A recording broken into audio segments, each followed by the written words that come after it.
దేవుని పరిశుద్ధ లేఖనాల్లో నుంచి ఆదికాండం 21వ అధ్యాయం మొదటి వచనం నేను చదువుతా ఉన్నాను, మీరు గమనించండి.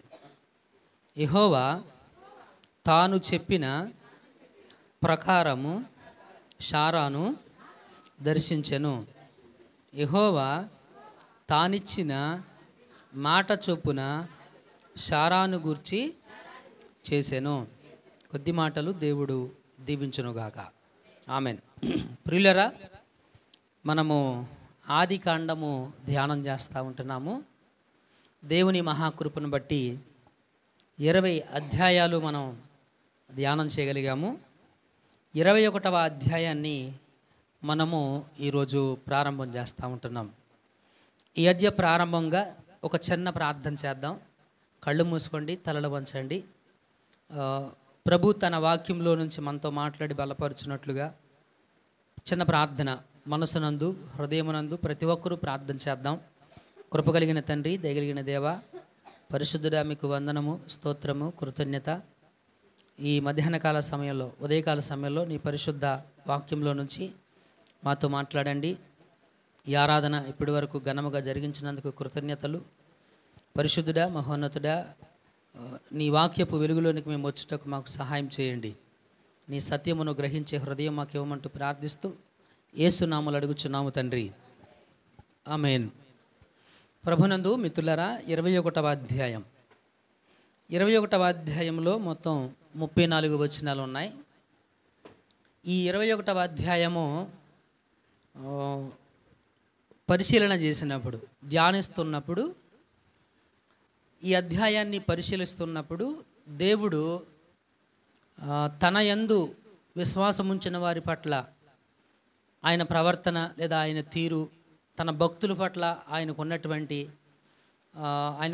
ప్రేమ, ఆయన ఎలా ఉంటాడు అనేది ఈ ఆదికాండం 21వ అధ్యాయం మనకు తెలియజేస్తూ ఉంటుంది.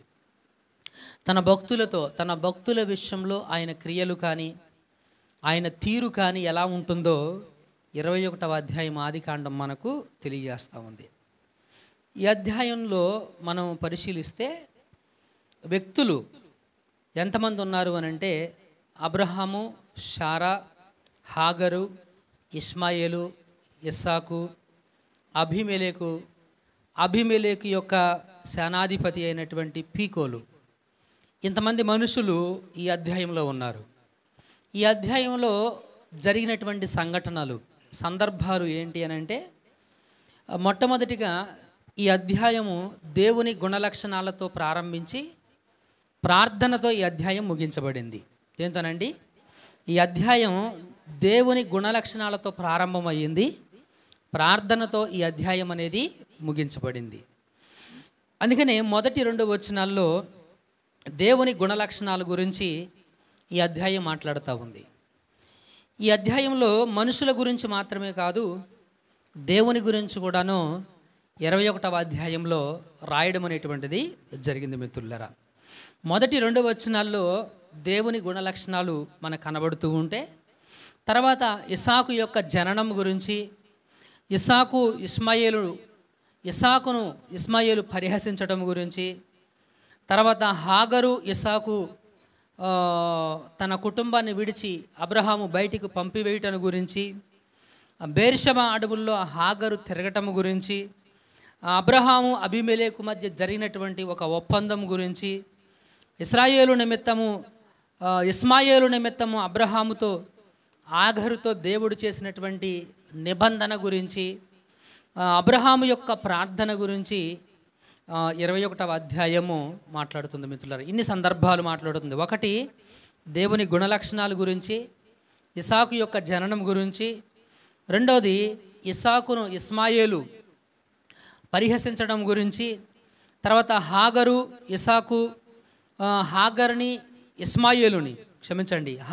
ఇష్మాయేలును అబ్రహాము తన ఇంటి నుంచి పంపివేయడం గురించి, బేర్షెబా అడవుల్లో హాగరు తిరుగుచుండడం గురించి, అబ్రహాము అబీమెలెకు మధ్య ఉన్నటువంటి ఒప్పందాన్ని గురించి, తర్వాత అబ్రహాముతోనూ హాగరుతోనూ ఇష్మాయేలు విషయంలో దేవుడు చేసిన వాగ్దానము గురించి, అబ్రహాము యొక్క ప్రార్థన గురించి ఈ యొక్క అధ్యాయము మాట్లాడుతూ ఉంది మిత్రులారా. అయితే ఈ అధ్యాయం యొక్క ధ్యానంలో ఇన్ని విషయాలు ఈ అధ్యాయం ప్రస్తావన చేస్తే మనము ఒక్కొక్క అంశాన్ని కూడాను చాలా క్లుప్తంగాను కూలంకషంగాను తెలుసుకొని నేర్చుకునేటువంటి ప్రయత్నాన్ని మనం చేద్దాం మిత్రులారా.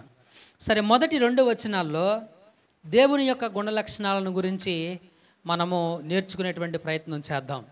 చూడండి, మన అంశం ఏంటి అంటే దేవుడు తన యందు భయభక్తులు కలిగి లేదా దేవుని మీద విశ్వాసం కలిగిన వారితో దేవుని యొక్క నిబంధనలు కానీ క్రియలు కానీ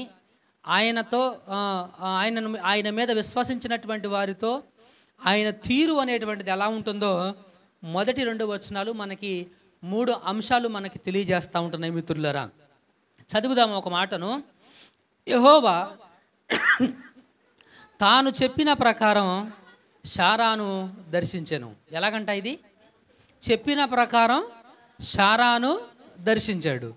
చెప్పిన ప్రకారం అంటే అంతకుముందు దేవుడు ఏదో చెప్పాడు శారా గురించి, ఆ చెప్పిన ప్రకారమే దేవుడు శారాను దర్శించాడు. ఈ మాట మనకి ఏం తెలియజేస్తూ ఉందంటే దేవుడు మాట తప్పనివాడు. దేవుడు ఎవరండి? మాట తప్పుకోడు. తను ఏదైనా ఒక మాట చెబితే ఆ మాట ఫుల్ఫిల్ చేస్తాడు. ఆ మాటను ఆయన నెరవేరుస్తాడు. కనుక పరిశుద్ధ లేఖనం అదే చెబుతుంది, దేవుడు తాను చెప్పిన ప్రకారం శారాను దర్శించెను. అంటే శారా గురించి దేవుడు ఏదో ఒక మాట చెప్పాడు, ఆ మాట ప్రకారము దేవుడు శారాను దర్శించాడు. చూద్దాం ఒక మాటను. ఆదికాండం 17వ అధ్యాయం, ఆదికాండము 17వ అధ్యాయము 16వ వచనంలో ఏం చెప్పాడో చదవండి మిత్రులారా. నేను ఆమెను ఆశీర్వదించి, ఆమె అంటే ఎవరావిడ? శారాను ఆశీర్వదించి ఆమె వలన నీకు కుమారుణ్ణి కలుగజేసేదను, నేను ఆమెను ఆశీర్వదించేదను, ఆమె జనములకు తల్లి అయి ఉండెను, జనముల రాజులు ఆమె వలన కలుగుదరని అబ్రహాముతో చెప్పాడంట. ఏం చెప్పాడు దేవుడు? నేను ఆమెను ఆశీర్వదిస్తాను, నేను ఆమెను ఆశీర్వదించి ఆమె వలన నీకు ఒక కుమారుణ్ణి కలుగజేస్తాను. ఏం చెప్పాడు దేవుడు? నేను ఆమెను ఆశీర్వదించదను, ఆమెను ఆశీర్వదించి ఆమె వలన నీకు ఒక కుమారుణ్ణి కలుగజేస్తాను, జనముల్లో రాజులు ఆమె వలన కలుగుతారు అని దేవుడు అబ్రహాముతో చెప్పాడు. హల్లెలూయా, మహిమ దేవుని కలుగునుగాక. మిత్రులారా, ఇప్పుడు ఈ లేఖనము 21వ అధ్యాయంలో దేవుడు అబ్రహాముతో చెప్పినటువంటి మాట, శారా విషయం గురించి, శారాను గురించి దేవుడు ఏం చెప్పాడు అంటే ఆమెను ఆశీర్వదించి, ఆమెను ఆశీర్వదిస్తాను, ఆమెను ఆశీర్వదించి ఆమె వలన నీకు ఒక కుమారుణ్ణి కలుగజేస్తాడని దేవుడు చెప్పాడు. హల్లెలూయా. ఇప్పుడు తాను చెప్పిన ప్రకారము దేవుడు శారాను ఆశీర్వదించాడు. హల్లెలూయా. దేవుడు శారాను ఆశీర్వదించాడు. తాను చెప్పిన ప్రకారము దేవుడు శారాను దర్శించాడు మిత్రులారా. అంటే ఇక్కడ దేవుని యొక్క గుణం, దేవుని యొక్క లక్షణం ఏంటి అని అంటే ఆయన మాటను తప్పుకునేటువంటి వాడు కాదు. ఆయన మాటల్లో పొల్లు కూడాను తప్పిపోదు. 24వ అధ్యాయము మత్తయి సువార్త. కొంచెం తొందరగా వాక్యాన్ని అందించడానికి ప్రయత్నం చేయండి. 24వ అధ్యాయం మత్తయి సువార్త. మత్తయి సువార్త 24వ అధ్యాయం 35వ వచనం ఏం చెప్పిందో చదవండి మిత్రులారా. ఆకాశమును భూమియు, ఏదంట? ఎవరెవరంట? ఆకాశమును భూమియు గతించిపోవును కానీ నా మాటలు, అంటే నా అంటే ఎవరు అక్కడతను? దేవుని మాటలు, యేసుక్రీస్తు మాటలు ఏ మాత్రము కూడాను తప్పిపోవు. ఆకాశము గతించిపోతుంది, భూమి అయినా గతించిపోతుంది, కానీ దేవుని మాటల్లో ఏది కూడాను తప్పిపోదు. దేవుని మాటల్లో ఏది కూడాను తప్పిపోయేది కాదు, తప్పిపోయేది కాదు. ఆయన మాట ఇచ్చాడు అంటే ఆ మాటను నిలబెట్టుకుంటాడు. ఆయన ఒక మాట ఇచ్చాడు అంటే ఆ మాట నిలబెట్టుకుంటాడు. అబ్రహాముతో దేవుడు చెప్పాడు, నేను ఆమెను ఆశీర్వదిస్తాను, ఆమెను ఆశీర్వదించి ఆమె వలన నీకు ఒక కుమారుణ్ణి ఇస్తాను. ఇది దేవుడిచ్చిన మాట. ఆ మాటను నిలబెట్టుకోవడానికి దేవుడు శారాను ఆశీర్వదించడానికి శారాను దేవుడు దర్శించాడు. హల్లెలూయా. దేవుడు మాటను నిలవబెట్టుకునేటువంటి వాడు, మాటను తప్పిపోయేటువంటి వాడు దేవుడు కాదు మిత్రులారా. మరొక అంశాన్ని మనం చూద్దాం. కీర్తన 12వ అధ్యాయము 6వ వచనం. కీర్తన 12వ అధ్యాయం 6వ వచనం. కీర్తన గ్రంథం 12వ అధ్యాయము 6వ వచనం ఏం చెప్పి, ఎవరి మాటలంటవి? యెహోవా మాటలు పవిత్రమైనవి, అవి మట్టి మూసలో 7 మార్లు కరిగి ఊదిన వెండి అంత పవిత్రములు. హల్లెలూయా. దేవుని మాటలు ఎలాంటివంట? పవిత్రములు. దేవుని మాటలు ఎలాంటివండి? పవిత్రమైనటువంటి మాటలు, పరిశుద్ధమైనటువంటి మాటలు. ఆయన మాటలు తప్పిపోయేవి కాదు. ఆయన మాటిస్తే నిలబడేవాడు, ఆయన మాట మీద నిలబడేటువంటి వాడు. ఆయన మాటలు పవిత్రమైనటువంటి మాటలు మిత్రులారా. మరొక వచనం సామెతల గ్రంథం 30వ అధ్యాయము 5వ వచనం చెబుతుంది. చదవండి మిత్రులారా. సామెతల గ్రంథము 30. దేవుని మాటలన్నీ పుటము పెట్టబడినవే, ఆయనను ఆశ్రయించు వారికి ఆయన కేడము. హల్లెలూయా. దేవుని మాటలు ఎలాంటివంట? పుటము పెట్టబడినటువంటి మాటలు. పుటము అంటే బంగారాన్ని మనం కాలుస్తాం కదా, అలా చెప్పాలంటే శుద్ధి చెయ్యబడిన మాటలు, పరిశుద్ధమైన మాటలు. దేవుని మాటలు ఎలాంటివి అండి? పరిశుద్ధమైనటువంటి మాటలు అని దేవుని లేఖనం తెలియజేస్తా ఉంది మిత్రులారా. సంఖ్యాకాండము 23వ అధ్యాయం. సంఖ్యాకాండము 23వ అధ్యాయం. సంఖ్యాకాండం 23వ అధ్యాయము 19వ వచనం. దేవుడు అబద్ధము ఆడుటకు ఆయన మానవుడు కాదు, పశ్చాత్తాపపడుటకు ఆయన నరపుత్రుడు కాడు. ఆయన చెప్పాలి ఆయన చెప్పి చెయ్యకుండా ఉంటాడా? ఆయన చెప్పి చెయ్యకుండా ఉంటాడా? దేవుడు అబద్ధమాడుటకు నరుడు కాదు, మానవుడు కాదు. పశ్చాత్తాపపడుటకు ఆయన నరపుత్రుడు కాదు. అయ్యో అనవసరంగా మాట్లాడేసానని. ఆయన మాట చెప్పిన తర్వాత చేయకుండా ఉంటాడా? ఆయన మాట ఇచ్చిన తర్వాత దాన్ని స్థాపించకుండా ఉంటాడా? That is our God. మన దేవునికి ఉన్నటువంటి లక్షణం, మన దేవుని యొక్క అట్రిబ్యూట్, గుణం.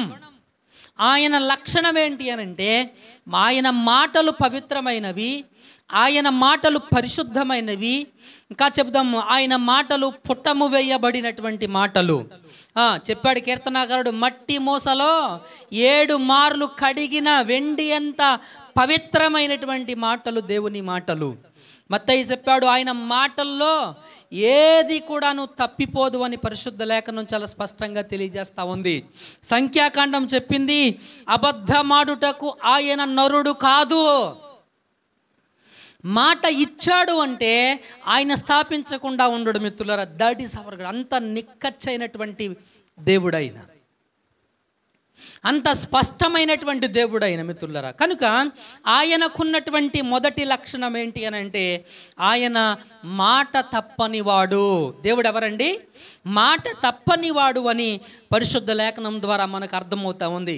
రెండవ అంశాన్ని మనం జ్ఞాపకం చేసుకుందాం మిత్రులారా. యెహోవా తాను చెప్పిన ప్రకారము శారాను దర్శించెను. యెహోవా తానిచ్చిన మాట చొప్పున శారాన్ని గూర్చి చేసెను. ఏంటిది? ఇచ్చాడంట, మాట ఇచ్చాడు ఆయన. ముందేమో మాట చెప్పాడు, తర్వాత ఏం చేశాడు ఆయన? మాట ఇచ్చాడు. మాటను ఏం చేశాడు ఆయన? ఇచ్చాడు. తాను ఇచ్చిన మాట చొప్పున శారాన్ని గురించి చేశాను. మాట చెప్పడం అంటే, మాట చెప్పడం వేరు, మాట ఇవ్వడం వేరు. మాట ఇవ్వడం అంటే ఏంటి? వాగ్దానం చేయడం. ఏంటంటే అది మంచి మాట. అది భరోసా ఇవ్వడం, ధైర్యం ఇవ్వడం, వాగ్దానాన్ని ఇవ్వడం. దేవుడు మాట తప్పేవాడు మాత్రమే కాదు, వాగ్దానమును నెరవేర్చేటువంటి వాడు. చదవండి ఆయన ఏమైనా వాగ్దానం ఇచ్చాడో. 17వ అధ్యాయము 21వ వచనం. ఆదికాండం 17వ అధ్యాయం 21వ వచనం. వచ్చు సంవత్సరము ఈ కాలమందు శారా నీకు కనబోవు ఇస్సాకుతో నా నిబంధనను స్థిరపరిచెదను. హల్లెలూయా.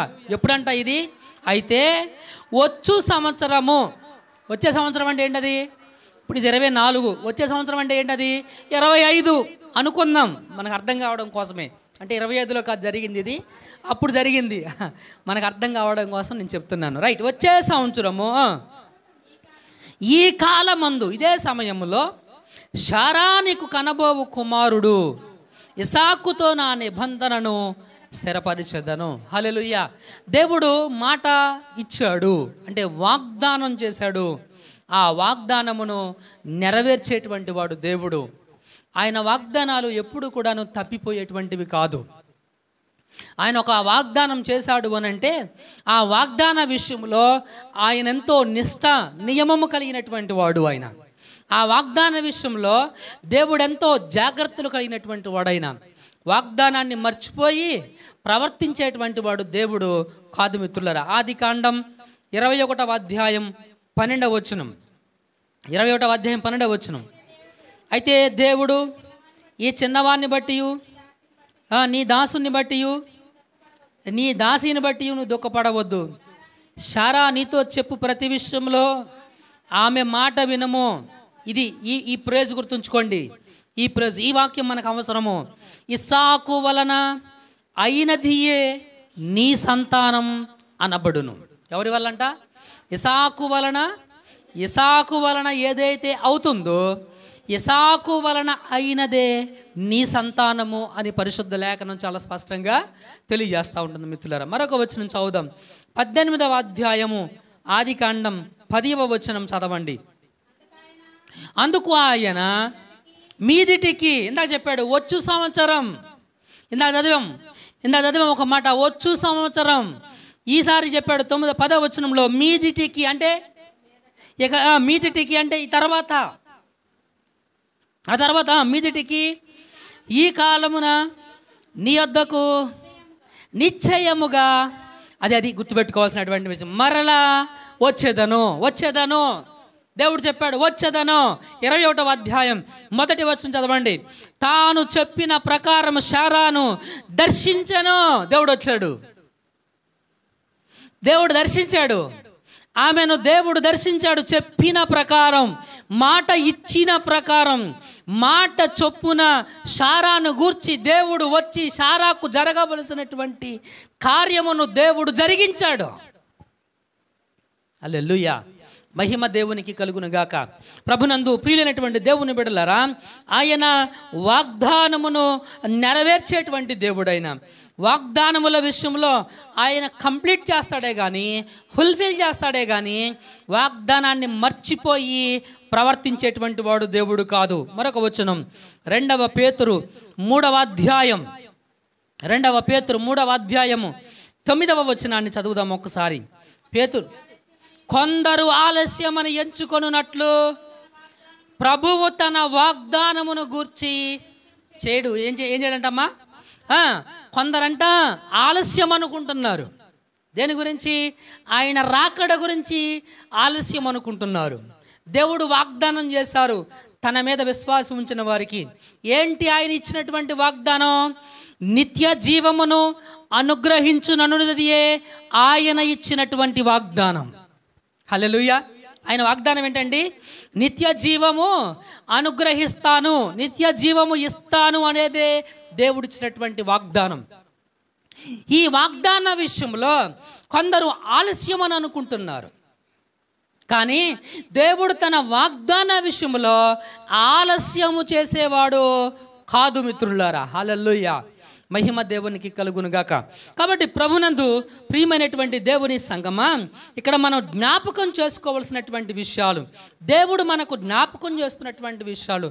ద బిలీవర్, ఎవరైతే విశ్వాసి ఉన్నాడో ఆ విశ్వాసి దేవుని నమ్మితే, దేవుని నమ్మినటువంటి విశ్వాసి పట్ల దేవుని యొక్క తీరు, దేవుడు వారి పట్ల స్పందించేటువంటి విధానం, దేవుడు వారి విషయంలో వారిని జ్ఞాపకం చేసుకునేటువంటి విధానం, ఆయన మాట తప్పని వాడిగా ఉన్నాడు. విశ్వాసుల విషయంలో ఆయన మాట తప్పని వాడిగా ఉన్నాడు. విశ్వాసుల విషయంలో వాగ్దానాన్ని నెరవేర్చేవాడిగా ఉన్నాడు. అవి దేవుని లక్షణాలు. అవి దేవుని లక్షణాలు మిత్రులారా. ఇక్కడ రోమీలకు రాసినటువంటి పత్రిక 4వ అధ్యాయం, రోమీలకు రాసినటువంటి పత్రిక 4వ అధ్యాయము 21వ వచనంలో అబ్రహాము ఏమనుకున్నాడో చదవండి మిత్రుల. ఏం చేశాడంట? దేవుణ్ణి మహిమపరచి వాగ్దానము చేసిన దానిని నెరవేర్చుటకు సమర్థుడు. ఎవరంట ఆయన? వాగ్దానం నెరవేర్చడానికి ఏమంట ఆయన? సమర్థుడు. He's able, he's worth. ఆయన సమర్థుడు, వాగ్దానం చేసేవాడు ఆయనే, దాన్ని ఫుల్ఫిల్ చేయగలిగినటువంటి వాడు కూడాను ఆయనే. ఆయన ఇచ్చిన వాగ్దానాన్ని ఆయన తప్ప ఎవరు ఫుల్ఫిల్ చేయలేరు. ఆయన ఇచ్చినటువంటి మాటను ఆయన తప్ప ఎవరు నెరవేర్చలేరు. ఆయన ఇచ్చినటువంటి ఆజ్ఞను ఆయన తప్ప ఎవరు దాన్ని అనుసరించలేరు. ప్రియమిత్రులరా, చాలా జాగ్రత్తగా జ్ఞాపకం చేసుకోవాల్సినటువంటి అంశం. ఇక్కడ అబ్రహాము ఏమనుకున్నాడు తన మనసులో అంటే, వాగ్దానం చేసిన వాడు నమ్మదగినవాడు, దాన్ని నెరవేర్చుటకు సమర్థుడు. ఎలా తెలుసుకున్నాడు? అది రూఢిగా విశ్వాసం ఉంచి తెలుసుకున్నాడంట. హల్లెలూయా. రూఢిగా అంటే ఖచ్చితంగా కన్ఫర్మ్ చేసుకున్నాడు. ఏం చేసుకున్నాడండి? కన్ఫర్మ్ చేసుకున్నాడు. కాబట్టి ప్రభునందు ప్రియ మిత్రులరా, 2 లక్షణాలను మనం చూసాం మిత్రులరా. ఇక్కడ దేవుడు ఎవరో? తన యందు విశ్వాసం కలిగినటువంటి వారి పట్ల, భయభక్తులు కలిగినటువంటి వారి పట్ల, తన యందు విశ్వాసం ఉంచిన వారి పట్ల దేవుని యొక్క తీరు, దేవుని యొక్క విధానం, దేవుని యొక్క స్పందన, వారి విషయంలో దేవుడు ఎలా ఉంటాడు? మాట ఇస్తే దాన్ని నిలబెట్టుకుంటాడు. మాట తప్పేవాడు కాదు మిత్రులరా. దేవుడు వాగ్దానాన్ని నెరవేర్చేవాడిగా దేవుడు ఉన్నాడు అని పరిశుద్ధ లేఖనం చాలా స్పష్టంగా మనకు తెలియజేస్తుంది. ఇంకా 3వ విషయాన్ని మనం చూద్దాం మిత్రులరా. 2వ వచనాన్ని చదవండి. ఎట్లనగా, దేవుడు అబ్రహాముతో చెప్పిన నిర్ణయ కాలంలో శారా గర్భవతి అయి అతని ముసలితనమందు అతనికి కుమారుణ్ణి కనేను. హల్లెలూయా. మీకు అర్థం కావడం కోసం కొంచెం డీటెయిల్గా నేను చదువుతాను, వినండి మిత్రులారా.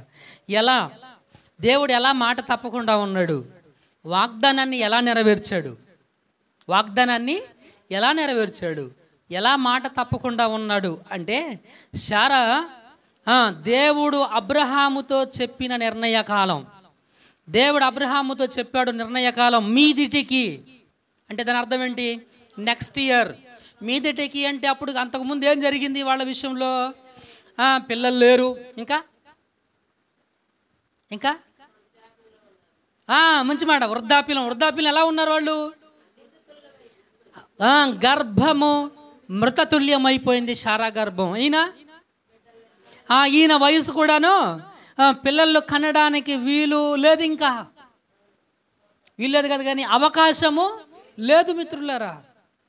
అటువంటి సందర్భంలో దేవుడు చెప్పాడు, ఒక కాలాన్ని నిర్ణయించాడు అబ్రహాము దగ్గరికి వచ్చు సంవత్సరము మీదటికి అంటే దేవుడు తాను చెప్పిన ప్రకారము, నిర్ణయించిన కాలం ప్రకారము శారా గర్భవతి అయ్యింది. ఏ టైంలో గర్భవతి అయ్యింది? దీన్ని ఎలా చెబుదాం? అసాధ్యము కాని సమయంలో సాధ్యపడినటువంటి సంఘటన. హల్లెలూయా. ఏంటంటే అది అసాధ్యము కానటువంటి సందర్భం, అందుకే ఆయన నమ్మాలి మనం. ఆయన మాట నిలబెట్టుకునేవాడు, ఆయన వాగ్దానము నెరవేర్చేవాడని ఎలా అర్థమయ్యింది అంటే, సాధ్యము కానటువంటి సందర్భం, అసాధ్యమైనటువంటి సందర్భంలో దేవుడు కార్యమును సఫలం చేసి చూపించాడు. హల్లెలూయా. మహిమ దేవునికి కలుగును గాక. మృతతుల్యమైపోయింది ఆమె యొక్క గర్భం. There is no chance to bear a child. గర్భము ధరించి మరొక బిడ్డను మోయడానికి ఆమె గర్భములో స్థానం లేదు, అవకాశం లేదు. అవకాశము లేని చోట దేవుడు స్పందించాడు మిత్రులారా. హల్లెలూయా. కాబట్టి ప్రభునందు ప్రియమైనటువంటి దేవుని మిత్రులారా, నీకు ఇరుకు ఇబ్బంది, నీకు సాధ్యపడనటువంటి సందర్భాలు ఎన్నో ఉంటాయి. చాలా సందర్భాల్లో నువ్వు చేతులు ఎత్తేస్తూ ఉంటావు, అబ్బా ఇది నా వల్ల కాదు. నీ వల్ల కాదు, దేవుని వల్ల అవుద్ది. అక్కడ మనం దేవుని దగ్గరికి వెళ్ళాలి. అక్కడ మనం దేవుని దగ్గరికి. మా అన్నయ్య విషయంలో ఒక ఆయన క్యాన్సర్ వ్యాధి డాక్టర్లు చేతులు ఎత్తేసారు. వాడు బ్రతకడు, తీసుకెళ్ళిపోండి అన్నారు. వాడిని ఇలా అయిపోయాడు, సన్నగా అయిపోయాడు, ఎముకలు తప్పేమి కనపట్లా, మంచంలో పడుకుంటే దుప్పట్లు తప్పేం కనపడతల్లా, అంత బలహీనమైపోయాడు. క్యాన్సర్ వ్యాధి, చచ్చిపోతాడు, తీసుకెళ్ళిపోండి, మహా అయితే 1 వారం బ్రతుకుతాడు అని చెప్పారు. అంతే డాక్టర్లో, మెడ్రాస్లో అని చెప్పారు డాక్టర్లో. వాడిని ఇంటికి తీసుకొచ్చేశారు. తల్లిదండ్రులు కూడా బహు దుఃఖంలో మునిగిపోయారు. వీడు క్యాన్సర్ వ్యాధితో ఉండి మంచము దిగి వీడు చేసిన పని ఏంటో తెలుసా? మోకరించి ప్రార్థన చేశాడు. హల్లెలూయా. నేను బైబిల్ కాలేజీ నుంచి రావడమే వాడి దగ్గరికి వెళ్ళా. హ్యాపీగా తిరుగుతున్నాడు. ఓ నాయనో ఇదేంటి ఇంత ఆశ్చర్యకరమైనటువంటి విషయం, ఎల్లాపురం ఇంత ఆశ్చర్యకరమైనటువంటి విషయం అని చెప్పేసి, ఏంటన్నయ్య ఏం జరిగిందని అంటే, ఇదిగో ఇటు చూపించాడు, మోకాళ్ళను చూపించాడు, వీటిని చూపించాడు. ఎలాగొని అంటే నల్లగా కాయలు కాసిపోయినాయి, పేళ్ళు కట్టుకుపోయి ఉన్నాయి. ఆ వారం రోజులు వాడు కన్నీరు విడిచి ప్రార్థన చేశానని చెప్పాడు. హల్లెలూయా. మహిమ దేవునికి కలుగును గాక. పెళ్ళయింది, 2 పిల్లలు, క్షేమంగా ఉన్నాడు. ప్రభునందు మిత్రులారా, సాధ్యము కానటువంటి విషయాలు, అసాధ్యమైనటువంటి విషయాలు, నేను చెయ్యలేనటువంటి విషయాలు, నువ్వు చెయ్యలేనటువంటి విషయాలు సాధ్యము చెయ్యగలిగినటువంటి వాడు దేవుడు మిత్రులారా. హల్లెలూయా. మహిమ దేవునికి కలుగును గాక. శారా ఏమనుకుందో తెలుసా? హెబ్రీలకు రాసినటువంటి పత్రిక 11వ అధ్యాయం. శారా ఏమనుకుందో వినండి మిత్రులారా. శారా ఏమనుకుందో వినండి. హెబ్రీలకు రాసిన పత్రిక 11వ అధ్యాయం 11వ వచనం చదవండి మిత్రులారా. విశ్వాసమును బట్టి శారాయు వాగ్దానం చేసిన వాడు నమ్మదగిన వాడని ఎంచుకొనెను గనుక. ఏంటండి ఇది? మనము దేవుణ్ణి ఎంచుకోము, అవునా కదా? మనం దేవుణ్ణి ఎంచుకోము. దేవుడు వాగ్దానం చేశాడు కదా, నిన్ను విడువను, నిన్ను ఎడబాయను అని వాగ్దానం చేశాడు. మనం పాడతాం కానీ ఎంచుకోం. ఏంటండి అది? పాడతాం కానీ దేవుణ్ణి మనము ఎంచుకోం. అదే మన దగ్గర జరుగుతున్నటువంటి పొరపాటు. మనం దేవుణ్ణి ఎంచుకోం, మనుషుల్ని ఎంచుకుంటాం, డాక్టర్లను ఎంచుకుంటాం, వైద్యులను ఎంచుకుంటాం. ఎవరో మనుషులు చెప్పిన మాటలను ఎంచుకొని వాటిని అనుసరిస్తానే ఉంటాం, పిచ్చిగా తిరుగుతాం. మెంటలు వచ్చిన వాళ్ళు ఎంతోమంది ఉన్నారు పిల్లల విషయంలో. టాబ్లెట్లు వాడి వాడి వాడి వాడి గర్భసంచి పాడైపోయినటువంటి వాళ్ళు ఎంతోమంది ఉన్నారు. We don't select God. That is the biggest problem in us. మనం దేవుడిని సెలెక్ట్ చేసుకోము. ఈ అసాధ్యము కానటువంటి పరిస్థితి నుంచి దేవుడైతే నన్ను విడిపిస్తాడని దేవుణ్ణి మనము సెలెక్ట్ చేసుకోము. అదే కదా మన వల్ల జరుగుతున్నటువంటి పాపం మిత్రులరా. శారా ఏం చేసింది? వాగ్దానం చేసిన వాడు నమ్మదగిన వాడు గనుక, వాగ్దానం చేసినటువంటి వాడు నమ్మదగినటువంటి వాడు గనుక ఎంచుకొనెను. దేవుణ్ణి తను ఎంచుకుంది. నమ్మదగిన వాడని ఎంచుకొనెను గనుక తాను వయస్సు గతించినదైనను. ఏం గతించిపోయిందంట? వయస్సు గతించినదైనను గర్భమును ధరించుటకు శక్తిని పొందుకుంది. హల్లెలూయా. ఎవరిచ్చారు? పొందుకోవడం అంటే ఇచ్చాడు, ఎవరో ఇచ్చారు, ఈమె రిసీవ్ చేసుకుంది. అంతేకాదు, ఎవరిచ్చారు? అది దేవుడిచ్చాడు, ఆమె పొందుకుంది. Did you selected God? ఈరోజు నువ్వు దేవుణ్ణి సెలెక్ట్ చేసుకున్నావా? అసాధ్యము కాని విషయాలు ఎన్నో ఉంటాయి. ప్రభు మనం అంటూ ఉంటాం, కొడుకు మారట్లా, కూతురు మారట్లా, పిల్లలు మారట్లా, భర్తలు మారట్లా, నీకు అసాధ్యం. But God can change the people. God's word can change the people. దేవుని వాక్యము మార్చగలదు మనుషులను. మిత్రులారా చదవండి మిత్రులారా. మత్తయి సువార్త 19వ అధ్యాయం, మత్తయి సువార్త 19వ అధ్యాయము 26వ వచనం ఏం చెప్పిందో చదవండి మిత్రులారా. మత్తయి సువార్త 19:26. యేసు వారిని చూసి, ఇది మనుష్యులకు అసాధ్యమే, కానీ దేవునికి ఎన్ని సాధ్యం అంటే ఆయనకి సమస్తం అంటే అన్నీ పాడతాం కదా, అన్నీ సాధ్యమే యేసుకు అన్నీ సాధ్యమే. ఏంటది? అన్నీ సాధ్యం ఆయనకి. సమస్తము సాధ్యపరచగలిగినటువంటి దేవుడైన, సమస్తమును సాధ్యపరచగలిగినటువంటి దేవుడైన దట్ ఈస్ అవర్ గాడ్.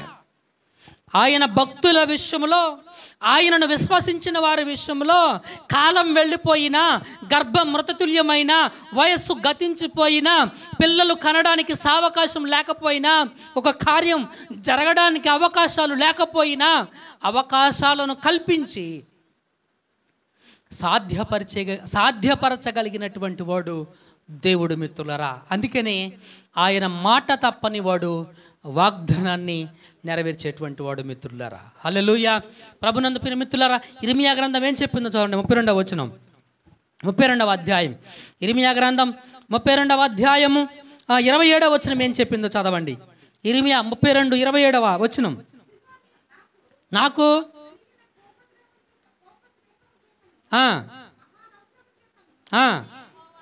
అమ్మా, నేను యెహోవాను, సర్వశరీరులకు దేవుడను, నాకు అసాధ్యమైనదేదైనా ఉండునా.